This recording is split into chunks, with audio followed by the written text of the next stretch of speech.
Hello and welcome. Today we're going to be removing the front one-pole motor with the linkages from a Citroen DS3. When you open the bonnet, we'll need to remove the wiper arms.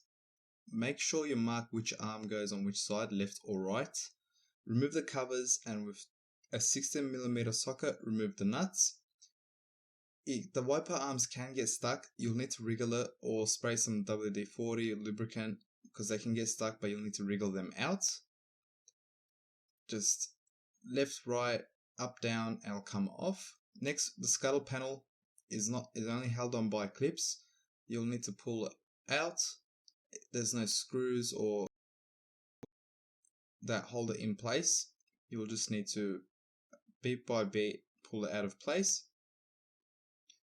Next, after you remove the scuttle panel, you have access to the blower motor with the linkages. If you have found this video helpful so far, please don't forget to subscribe. Now, you can remove the plug from here or on the front wiper motor, but it's a bit hard to access it when it's in position.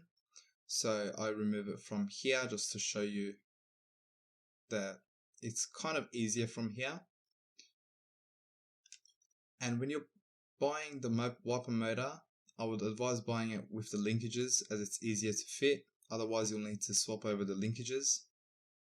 With a 10mm socket, remove the two bolts that hold the wiper motor linkages in place, and then once they are off, you can wriggle the wiper motor out.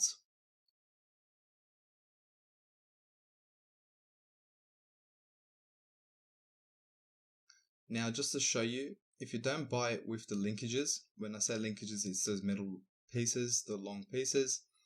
You'll need to swap these over, remove that, and then remove those torque screws and the 13mm nut there and change over the wiper motor. So I'd advise buying it with the linkages.